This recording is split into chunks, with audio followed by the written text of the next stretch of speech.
the No Limit Selling Podcast, where mindset meets sales and leadership. Hey everyone, welcome to another episode of the No Limit Selling Podcast. And today is a tragic, horrible occasion because where I am is downtown Toronto. And yesterday it was minus 30 degrees. Today it's only minus 16, so we feel better about it.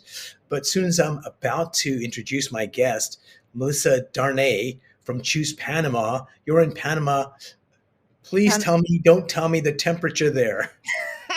Okay, I won't tell you that it's 87 degrees. Oh my God. So that's got to be about 87 less 32. That's 50 that's about 28 degrees Celsius. So 28 versus minus 16, that's a big, big delta. So, Melissa, welcome to the program. The closest I've been to Panama is going to Latin America and stopping off at the airport to change planes, but I hear it's gorgeous. It is, and it's surprising to most people. It was surprising to me. My first trip to Panama was in 2010, and I thought Panama was going to be, dirt roads and roosters and a drug dealer on every corner.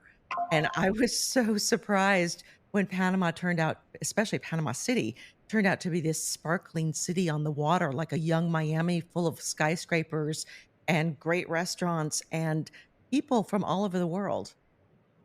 Yeah, isn't that amazing, the sense we have what it's going to be like? And in Canada, we make fun of the quote-unquote dumb Americans that come here in the summertime with ski gear and skis, and it's like 80 degrees, 90 degrees out, but they think Canada is going to be cold.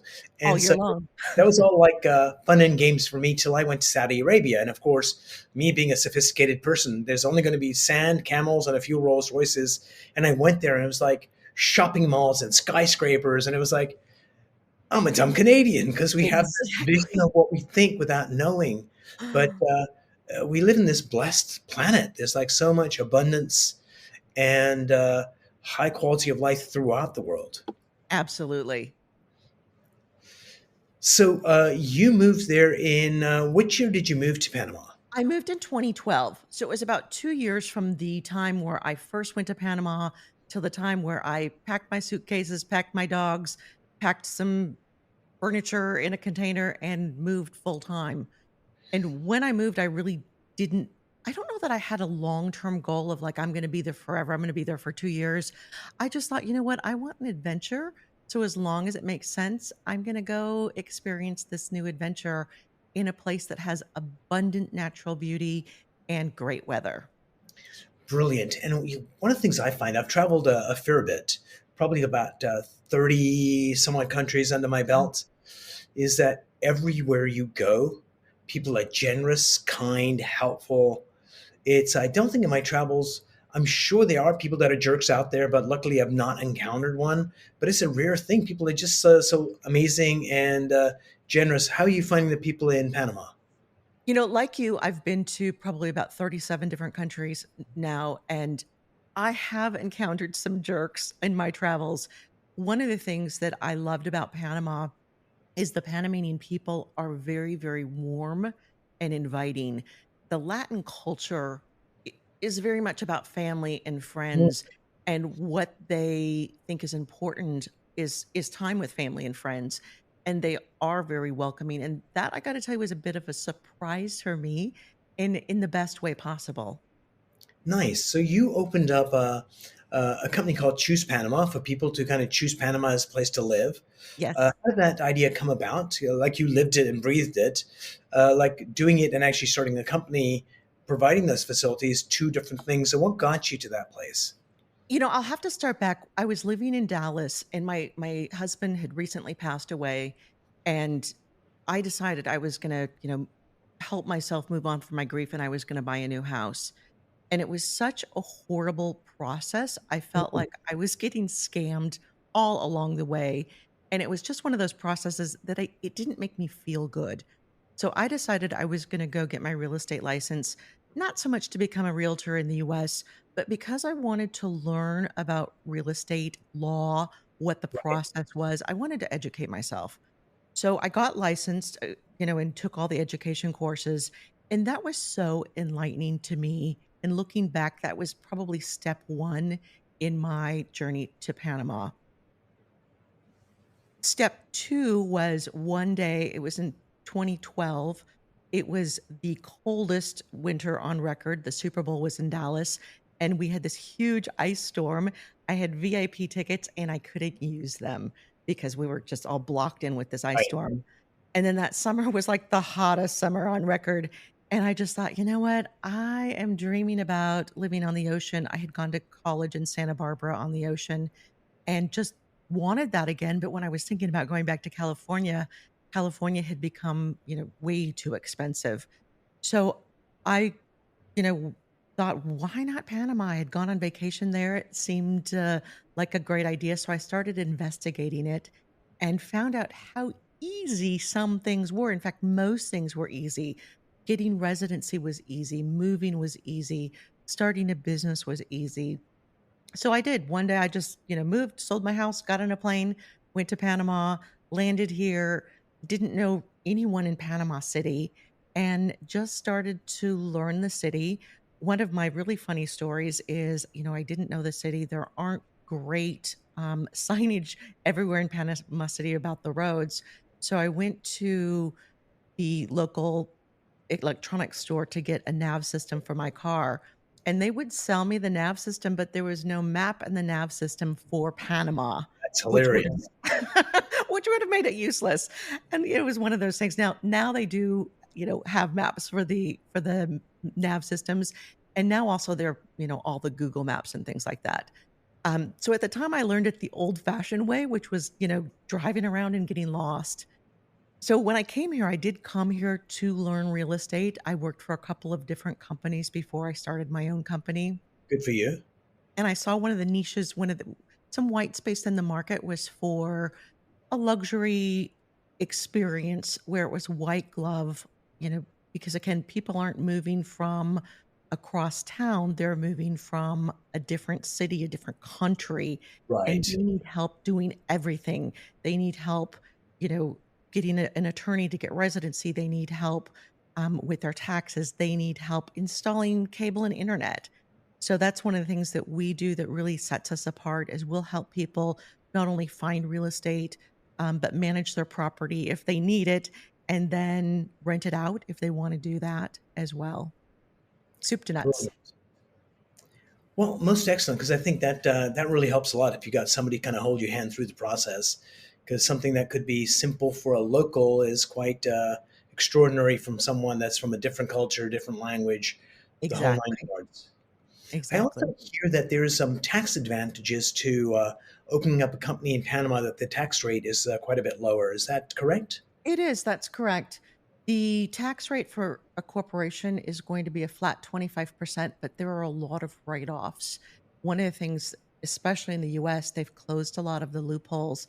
So even if you take somebody out to dinner, you can't necessarily write that off. And in Panama, the write-offs are wonderful. And especially if somebody's going to invest here and buy a property and put it in a corporation, then every time they come visit their property, guess what? It's a write-off. Yeah, that's brilliant. So, how are you finding the customers coming in terms of do you do most of your business over the phone, and then them actually coming here is to look at the property, or is it they come over, start seeing properties, and then find one? Like, how do things work? They work a couple ways. We manage about 40 vacation rental properties, and so I would say historically, people have come to Panama on vacation, fallen in love with it, especially this time of year because the weather is so amazing, compared to where they're coming from, and then they invest in something. Probably 90% of our clients are not moving here full time, but investing either for a plan B, for a return on investment, or for a vacation home. And then once they're not using it, you know, if they wanna come use it for 2 months out of the year, we can help rent it out the other 10 months of the year to make it cash flow positive. Nice. What's your health insurance like there? Health insurance, I would say the health system in Panama is one of the sparkling diamonds of Panama it doesn't get a lot of press. The health system here is one of my favorite things for a lot of different reasons. Many of the doctors have been trained in North America, in Europe. A good majority of them speak English. When you go to see somebody, they're not in a hurry to get you in and out of their office. So it's not like you've got 5 minutes. You better remember everything that's wrong with you in 5 minutes because they're gonna kick you out the door. If they wanna take 45 minutes or an hour with you, they will. And then the next day, they're gonna follow up with a text, with a phone call. The first time that happened, I was like, "Why are you calling me? Why are you texting me?" But all the doctors do it, and again, it's that personal touch. So Panama has something like concierge medicine, but you're paying, for example, a doctor's visit is about $40. So you're paying on the low end and receiving high-end care. The Back to your original question, what is the insurance like? There are 3 levels of insurance.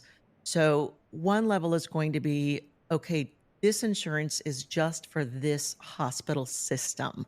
So there Mm, may be a hospital and a couple clinics, and then it's the cheapest type of insurance. And when you need something, you stay within that hospital system. The second type of insurance is going to be Panama only. So you can go to any, doctor, hospital in Panama. And then the most expensive will be international insurance. And yes, they do have it all. In fact, like Blue Cross and Blue Shield is here in Panama. interesting. So, what is Panama wide policy? I'm sorry, repeat that? Panama wide policy. How much would that be? So it depends on how old you are and if you have any pre-existing conditions. But let's assume you're in your 50s and you 50s. are in pretty good health. Yeah, Then it's probably going to be a couple $100 a month, maybe 250 a month for it's not health bad. Quite insurance. reasonable. Yeah, very reasonable. And Super. One of the things that was shocking was going to Cuba is just medication was hard to get. Like mm, mm, Tylenol was hard to get. mm, Like went to a clinic, they didn't have any, and wow. but Panama is totally opposite of that, I would assume. Completely opposite.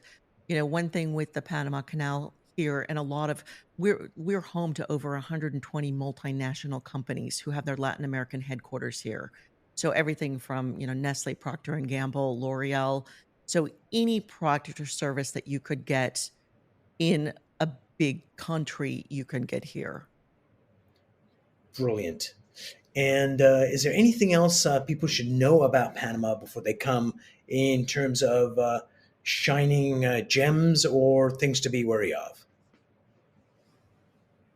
Again, one of my favorite things is the healthcare system. That's number one favorite. My number two favorite is the weather and the natural beauty. The number three thing that is my favorite is life here is a lot easier, especially after living in the United States where it felt like my life was very regulated and there was a lot of red Mm, tape for every little silly little thing that you wanted to do. Here, there's a lot more freedom and there's a lot less red tape. Now, if you're going to deal with the government for something like residency, dealing with a government here is just like dealing with a government anywhere. It's, mhm. not the easiest, best, brightest experience you're going to have. But day-to-day life is so much easier because they don't complicate things that don't need to be complicated. Brilliant. Very If that nice. makes sense. Yes. So, Melissa, thanks so much for giving us a good primer on Panama, You're so and welcome. have a blessed day. Thank you. Thank you for letting me be here. And if anyone wants to get a copy of my free book, you can go to choosepanama.com and download a free copy of Panama Uncorked. And we're also going to put that in the show notes so they don't even have to remember it. Just click on the link and go get it. Wonderful. Thank you so much.